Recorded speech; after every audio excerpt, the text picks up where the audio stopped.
अगर बहुजन थक जाएंगे तो गुलाम बन जाएंगे। तो बहुजनों को तय करना है, थकना है या लड़ना है। कि मांगने सिर्फ भीख मिलती है, अधिकार अगर चाहिए तो छीनने पड़ते हैं। ये रोड शो नहीं है, ये एक अनुमान था।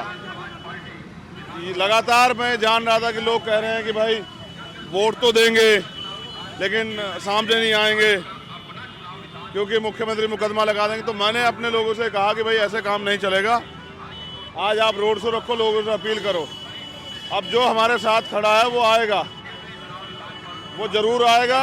और ये देखने को मिला यहाँ आने के बाद, अब आप देखो, ठीक हो ना, कि लोग निकल कर आए हैं और यही हमारी जीत है। जहाँ कह रहे थे कि मुख्यमंत्री सामने कोई निकलेगा नहीं, लोग घर छोड़ के निकल के आए और अभी खुद आपके सामने पैसे भी दे रहे हैं। सिर्फ वोट ही नहीं, कहते पैसे भी देंगे, नोट भी देंगे। जो माननीय काशीराम साहब का फॉर्मूला था, गोरखपुर अन्याय की पराकाष्ठा लिखी गई और गोरखपुर की जनता को दबाया गया। आवाज उठाने पे उन पे राशुका लगती है। गोरखपुर अकेले में 15 राशुका लगी हैं। यहाँ के लोगों से मेरा दर्द का रिश्ता है और जनता इस बार परिवर्तन चाहती है। गोरखपुर की तानाशाही से वो मुक्ति चाहती है। मैं उनकी आवाज बनने के लिए यहाँ आया हूँ और उस लड़ाई को मैं मजबूत से लड़ रहा हूँ। इस वक्त मैं हूँ गोरखपुर में, जहाँ पर चंद्रशेखर आजाद अपनी सीट के लिए प्रचार प्रसार कर रहे हैं। मेरे आगे पीछे आप देख सकते हैं, चंद्रशेखर आजाद जय भीम के नारों के साथ उनके समर्थक नारे लगाते हुए रोड शो में सहायता कर रहे हैं, रोड शो के साथ चल रहे हैं। मैं चंद्रशेखर से ही पूछना चाहूंगी कि रोड शो के लिए क्या आपने ऐसा सोचा कि आप, जब से हमने देखा आप रोड शो में लगातार आज आप कर रहे हैं, थके नहीं है अभी तक? अगर बहुजन थक जाएंगे तो गुलाम बन जाएंगे। तो बहुजनों को तय करना है, थकना है या लड़ना है। तो आपकी लड़ाई, तरह का लोकतंत्र है इस देश में। एक वो कि चुप रहना और सहना है, एक ये जो हम मानते हैं कि लड़ना और अधिकार छीन के लेना है। तो हम अपने लोकतंत्र पे कायम कि मांगने सिर्फ भीख मिलती है, अधिकार अगर चाहिए तो छीनने पड़ते हैं। इसलिए जो अधिकार छीन गए उनको तो छीन के लेना पड़ेगा। तो जो हमारी सत्ता व्यवस्था थी वो छीन गई है, उसको लेना पड़ेगा, इसलिए लड़ना पड़ेगा। इसलिए थक के काम नहीं चलेगा। बहुजनों का ये बेटा थकेगा नहीं। मैं अभी, आप मुस्लिम बहुल इलाके में गए थे जहाँ पे मस्जिद में आपने लोगों से मिले, क्या रिएक्शन लगा उन लोगों का? देखिए, मेरे बाद आप अगर मिली होंगी तो शायद आपको पता होगा। उन्होंने मुझसे अपील की थी कि आप हमारी गली से जरूर गुजरिएगा। हम आपके लिए काम कर रहे हैं, मेहनत कर रहे हैं, हम आपसे चाहते हैं हमारी गली से गुजरें। मैं गोरखपुर के लोगों का विश्वास, उनका दिल जीतने के लिए आया था। तो अब तक जो मुझसे उन्होंने कहा मैंने किया। वो चाहते थे मैं उनकी बस्तियों में आऊं, मैं वहां गया। अब जो आज भरोसा, आपने कहा ना रोड शो, ये रोड शो नहीं है, ये एक अनुमान था। लगातार मैं जान रहा था कि लोग कह रहे हैं कि भाई वोट तो देंगे लेकिन सामने नहीं आएंगे क्योंकि मुख्यमंत्री मुकदमा लगा देंगे। तो मैंने अपने लोगों से कहा कि भाई ऐसे काम नहीं चलेगा। आज आप रोड शो रखो, लोगों से अपील करो।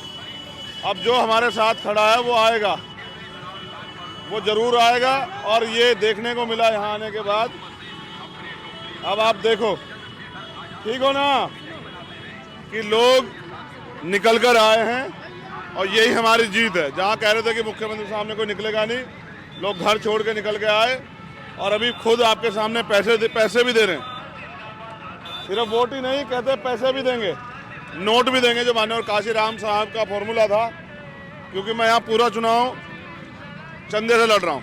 चंदे से आप लड़ रहे हैं। मैंने अभी, जब आपने रोड शो की शुरुआत की थी तो एक महिला आपसे मिली थी, बहुत दुआएं आपको दे रही थी, कह रही थी कि हमें आप जैसा लीडर चाहिए। तो उन्होंने आपको पैसे भी दिए। तो यही पैसों से आप अपना इलेक्शन लड़ रहे हैं? हाँ, इसी सहयोग पे लड़ रहा हूँ। ये जो सहयोग बहुजन समाज के लोग दे रहे हैं, क्योंकि ये उनकी लड़ाई और वो चाहते हैं मैं उनकी आवाज़ बन के इस लड़ाई को आगे बढ़ाऊँ। तो मैंने उनसे अपील की थी।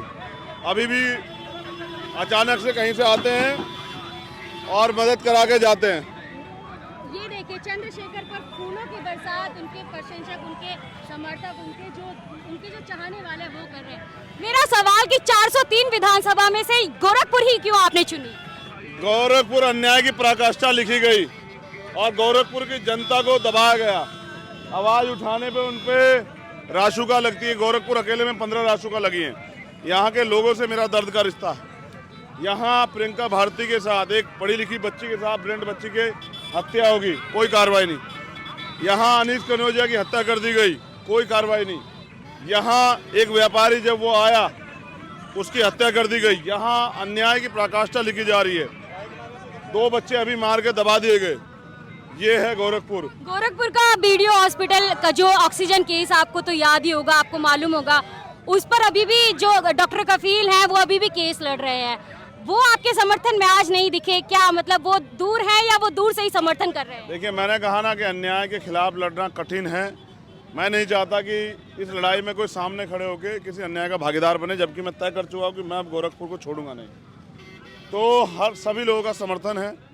वो समर्थन वोट के जरिए भी और वो समर्थन प्रत्यक्ष या अप्रत्यक्ष रूप से सहयोग के रूप में भी है। लेकिन बड़ी बात जो है ना, आपने जो कहा कि इतने बच्चों की हत्या हुई, उन बच्चों की हत्या जिसने करी, क्योंकि अगर सरकार के पास ही जिम्मेदारी थी, सरकार उनकी लिए ऑक्सीजन की व्यवस्था करती। सरकार जब जरूरत होती है आम गरीब लोगों को, तो सरकार मिलती है बिहार में चुनाव लड़ाती हुई, बंगाल में चुनाव लड़ाती हुई। तो जब यहाँ के लोगों की जरूरत होती तब सरकार, ये मुख्यमंत्री नहीं मिलते। लेकिन इसलिए गोरखपुर की जनता भी इनसे मुक्ति चाहती है, और वो चाहती कोई ऐसा व्यक्ति हो जो लड़े इनके सामने खड़ा होकर। लेकिन सरकार तो कह रही है कि अभी जो कोविड काल आया था, किसी भी तरह की कोई हमने ऑक्सीजन की कमी नहीं छोड़ी, स्वास्थ्य व्यवस्था बहुत मजबूत है, पुलिस प्रशासन को वो बहुत ज्यादा मुस्तैद बता रहे हैं। इस पर आप क्या कहना चाहते हैं? सब मुस्तैद हैं। जब भी यूपी जो है क्राइम रेट में सबसे ऊपर है, महिला के रेप और हत्या मामले, शोषण मामले में। ये मैं नहीं कह रहा हूँ, ये सरकार का डाटा, सरकारी डाटे हैं एनसीआरबी के। उससे बड़ी बात जो आप कह रही है ना, बीजेपी के लोग कहते कुछ है, करते कुछ है। बीजेपी के लोग झूठ बोलते हैं, इनको झूठ में महारत हासिल है, एक से एक बड़ा झूठा है। मुख्यमंत्री वो, गृह मंत्री वो, अभी आप भाषण सुने, देश के गृह मंत्री कह रहे थे कि अगर आप 12वीं के बाद इंटर करोगे तो हम आपको लैपटॉप देंगे। वो तो रात को 12 बजे गहना पहन के लड़कियों को बाहर निकलने की भी बात कह रहे थे। और यहाँ जो लोग गहना पहने बगैर भी दिन में बाहर निकल रहे, उन बच्चों की रेप हत्या हो जा रही है। तो मैं समझता हूँ बीजेपी के लोगों को झूठ, 15 लाख, नोटबंदी से जनता को फायदा, जीएसटी से व्यापारियों को पैसा, किसान कानून से किसानों को फायदा, फिर वापस क्यों लिया? मजदूरों के लिए जो कोरोना काल में हुआ, कैसे उन्होंने वो अपनी समस्याओं को किस तरह झेला, किस तरह से वो पैदल चल के, साइकिल पे चल के अपने अपने घर पहुंचे, और किस तरह लाठियां उन्होंने खाई, अन्याय झेला, वो सब जनता के याद है। और जनता इस बार परिवर्तन चाहती है, गोरखपुर की तानाशाही से वो मुक्ति चाहती है। मैं उनकी आवाज़ बनने के लिए यहाँ आया हूँ और उस लड़ाई को मैं मजबूत से लड़ रहा हूँ।